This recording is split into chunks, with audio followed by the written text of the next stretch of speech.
ಮಾದರಿ ಪ್ರಶ್ನೆ ಪತ್ರಿಕೆ 4ರ 4 ಅಂಕದ ಪ್ರಶ್ನೆಗಳು. ಒಂದು ಪ್ರಶ್ನೆ ಪತ್ರಿಕೆಯು ಒಟ್ಟು 15 ಪ್ರಶ್ನೆಗಳನ್ನು ಒಳಗೊಂಡಿದ್ದು ಪ್ರತಿ ಪ್ರಶ್ನೆಯು ಪ್ರಶ್ನೆಯ ಸಂಖ್ಯೆಗಳಷ್ಟೇ ಅಂಕಗಳನ್ನು ಹೊಂದಿರುತ್ತದೆ. ಧನ್ಯಾಳು ಮೊದಲ 4 ಪ್ರಶ್ನೆಗಳಿಗೆ ಸರಿಯಾಗಿ ಉತ್ತರಿಸಿ ನಂತರ 2 ಪ್ರಶ್ನೆಗಳಿಗೆ ಉತ್ತರಿಸದೆ ಮುಂದಿನ ಎಲ್ಲ ಪ್ರಶ್ನೆಗಳಿಗೆ ಸರಿ ಉತ್ತರಗಳನ್ನು ನೀಡಿದ್ದರೆ ಅವಳು ಗಳಿಸಿದ ಒಟ್ಟು ಅಂಕಗಳನ್ನು ಸೂತ್ರ ಉಪಯೋಗಿಸಿ ಕಂಡುಹಿಡಿಯಿರಿ ಅಂದಾರ.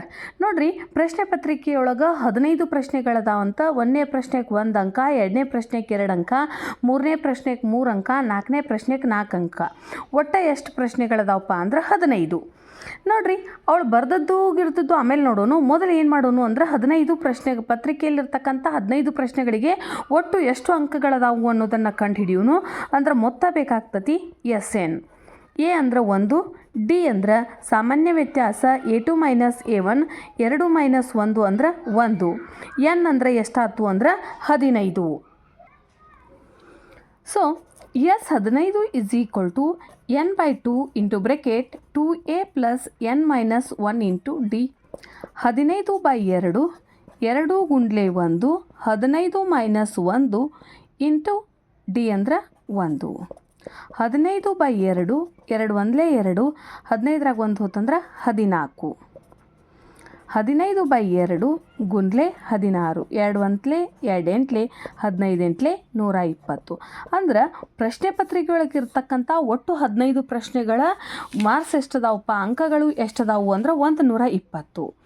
ಧನ್ಯ ಏನು ಮಾಡ್ಯಾಳು ಅಂದ್ರೆ ಮೊದಲ 4 ಪ್ರಶ್ನೆಗಳಿಗೆ ಸರಿಯಾಗಿ ಉತ್ತರಿಸಿ ನಂತರ 2 ಪ್ರಶ್ನೆಗಳಿಗೆ ಉತ್ತರಿಸದೆ ಮುಂದಿನ ಎಲ್ಲ ಪ್ರಶ್ನೆಗಳಿಗೆ ಸರಿ ಉತ್ತರಗಳನ್ನು ನೀಡಿದ್ದಾಳೆ ಅಂತ. ಅಂದ್ರೆ ಆಕೆ ಎಷ್ಟನೇ ಪ್ರಶ್ನೆ, 5ನೇ ಪ್ರಶ್ನೆ ಹೇಳಿಲ್ಲ, 6ನೇ ಪ್ರಶ್ನೆಗೆ ಉತ್ತರಿಸಿಲ್ಲ. ಅಂದ್ರೆ ಒಟ್ಟು ಎಷ್ಟು ಅಂಕಾತು? 11 ಪ್ರಶ್ನೆಗಳಿಗೆ ಉತ್ತರಿಸಿಲ್ಲ. ಆದ್ದರಿಂದ ಧನ್ಯ ಗಳಿಸಿದ ಒಟ್ಟು ಅಂಕಗಳು ನೋಡ್ರಿ, ಪ್ರಶ್ನೆ ಪತ್ರಿಕೆಯೊಳಗಿರ್ತಕ್ಕಂಥ ಒಟ್ಟು ಅಂಕಗಳು 120.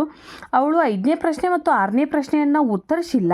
5ನೇ ಪ್ರಶ್ನೆಗೆ 5 ಅಂಕಗಳದಾವು, 6ನೇ ಪ್ರಶ್ನೆಗೆ 6 ಅಂಕಗಳದಾವು. ಒಟ್ಟು ಅಂಕಗಳು ಎಷ್ಟು? 11 ಅಂಕಗಳಿಗೆ ಉತ್ತರಿಸಿಲ್ಲ. ಸೊ ಅವಳು ಗಳಿಸಿದಂಥ ಅಂಕಗಳು ಎಷ್ಟದಾವಪ್ಪ ಅಂದ್ರೆ 109. ಇನ್ನು ಇದ್ರೊಳಗೆ ಒಂದು ಸಮಸ್ಯೆ ಅಥವಾ ಸಮಸ್ಯೆ ಐತಿ.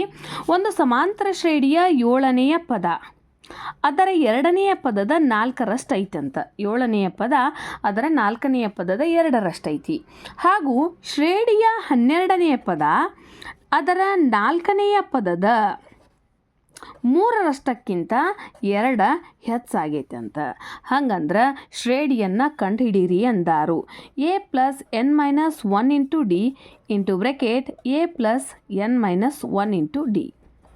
A + 6d 4 into bracket A + d. A + 6d 4a + 4d. 4a + 4d minus a minus 6d is equal to 0. 3a minus 2d is equal to 0. ಸಮೀಕರಣ 1 ಆಗಿರಲಿ. A plus n minus 1 into d is equal to 3 into bracket a plus n minus 1 into d plus 2.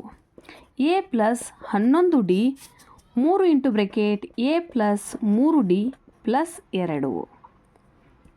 A plus 11d 3a plus 9d plus 12. 3ರಿಂದ ಗುಣಾಕಾರ ಮಾಡೈತಿ. 3a plus 9d plus 12 minus a minus 11d is equal to 0. 3ರಾಗ 1 ಹೋತಂದ್ರೆ 2a, ದೊಡ್ಡ ಸಂಖ್ಯೆ ಚಿಹ್ನ minus ಐತಿ. 11ರಾಗ 9 ಹೋತಂದ್ರೆ 2d plus 12 is equal to 0. 2a minus 2d is equal to minus 12. ಸಮೀಕರಣ 2. ನೋಡ್ರಿ, ಅಷ್ಟು ಕಡೆ ಏನೈತಿ ಅಂದ್ರೆ ಸಾಮಾನ್ಯ ಐತಿ.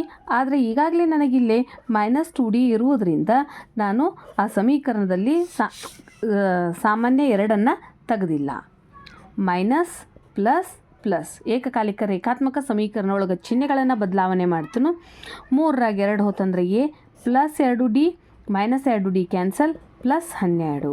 ಸೊ ಎದ ಬೆಲೆ ಏನಾಯ್ತು ಅಂದ್ರೆ 12. ಸಮೀಕರಣ 1ರಲ್ಲಿ a = 12 ತುಂಬಲಾಗಿ ನೋಡಿರಿ 3 ಗುಂಡ್ಲೆ 12 minus 2D is equal to 0. 12 ಮೂರಲೆ 36 is equal to 2D. 36/2 is equal to D.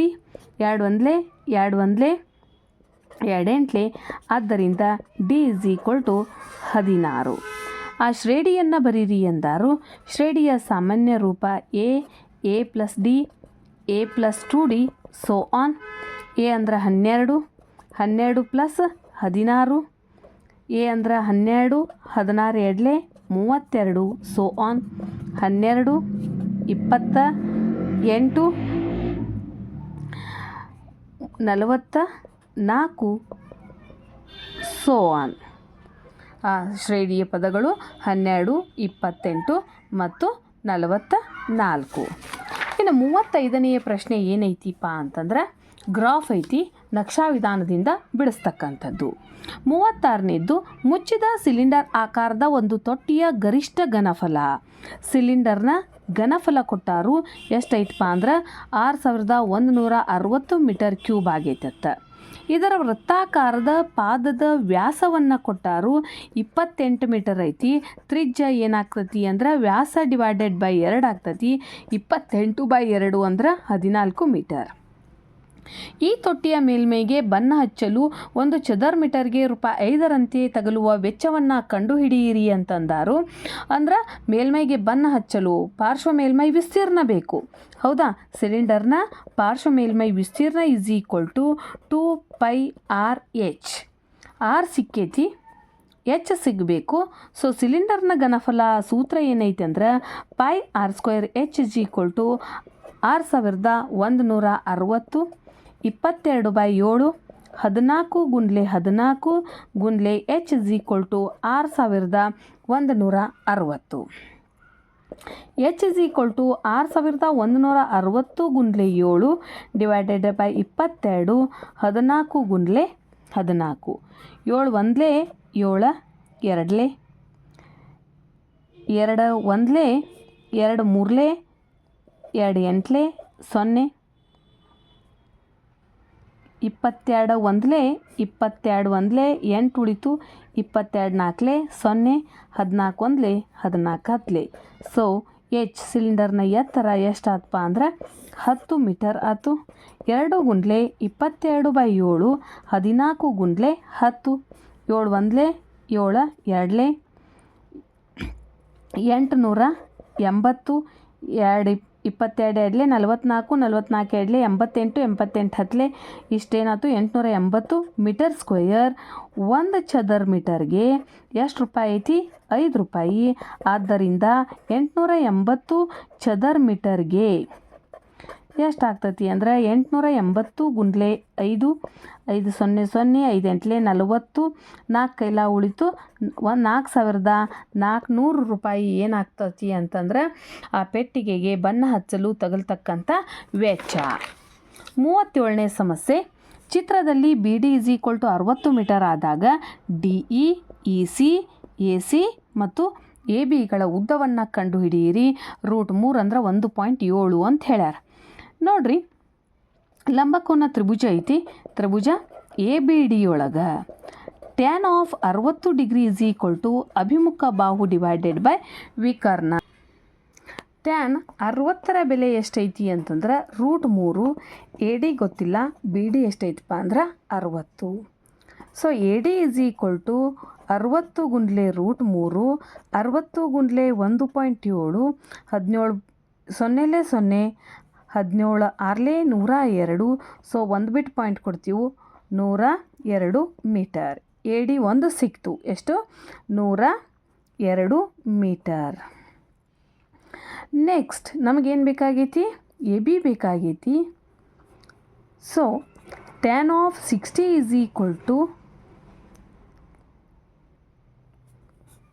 ಬೇಡ, ಈಗೇನು ಮಾಡೋಣ, tan of 45 is equal to AD divided by DE. tan 45ರ ಬೆಲೆ 1, AD ಅಂದರೆ 102, DE. So DE is equal to 102 metre ಸಿಕ್ತು. Next tan of 30 is equal to AD divided by DC. Tan 30ಯ ಬೆಲೆ 1/√3. A D ಅಂದರೆ 102. D C is equal to 102 into √3. 102 ಗುಂಡ್ಲೆ 1.7. 17 ಎಡ್ಲೆ 34. 3 ಉಳಿತು. 17 ಪೂಜಿಲೆ ಪೂಜಿ. 17 ಒಂದಲೇ 17. ಒಂದು ಡಿ ಸಿ ಎಷ್ಟಾಯ್ತು ಅಂದ್ರೆ 173.4 ಮೀಟರ್. ಇನ್ನೇನು ಬೇಕಾಗೈತಪ್ಪ ಅಂತಂದ್ರೆ ಇ ಸಿ ಬೇಕಾಗೈತಿ. ಇ ಸಿ ಅಂದ್ರೆ D C minus D. D C minus D E ಅಂದರೆ ಎಷ್ಟು ಸಿಗ್ತೈತಿ? ಇ ಸಿ ಸಿಗ್ತೈತಿ. D C 173.4. ಡಿ ಇ ಬೆಲೆನೂ ಗೊತ್ತೈತಿ ಎಷ್ಟೈತಿ ಅಂದ್ರೆ 102.4.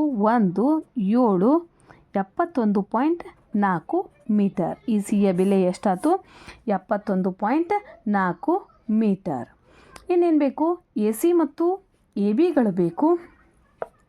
ಇಲ್ಲಿ ನೋಡ್ರಿ, ಎ ಬಿ ಬೇಕಾಗೈತಿ. ಲಂಬಕೋನ ತ್ರಿಭುಜ ಐತಿ. ಅಂದ್ರೆ ನನಗೇನು ಗೊತ್ತಾಗಬೇಕು ಅಂತಂದ್ರೆ ವಿಕರ್ಣ ಡಿವೈಡೆಡ್ ಬೈ ಅಭಿಮುಖ ಬಾಹು ತೊಗೊಂಡ್ರೂ ನಡಿತೈತಿ. ವಿಕರ್ಣ ಡಿವೈಡೆಡ್ ಬೈ ಪಾರ್ಶ್ವಬಾಹು ತೊಗೊಂಡ್ರೂ ನಡಿತೈತಿ. ಸೊ ವಿಕರ್ಣ ಡಿವೈಡೆಡ್ ಬೈ ಅಭಿಮುಖ ಬಾಹು ತೊಗೊಂಡು ಅಂತಂದ್ರೆ ಏನಾಗ್ತತಿ? ಯಾವ ಎಂಗಲ್ಲ? ಕೊಸೆಕ್ 60 ಈಸ್ ಈಕ್ವಲ್ ಟು ವಿಕರ್ಣ ಡಿವೈಡೆಡ್ ಬೈ ಅಭಿಮುಖ ಬಾಹು. ಕೊಸೆಕ್ 60ರ ಬೆಲೆ ಎಷ್ಟೈತಿ? 2/√3. ಎ ಬಿಯ ಬೆಲೆ ಬೇಕಾಗೈತಿ.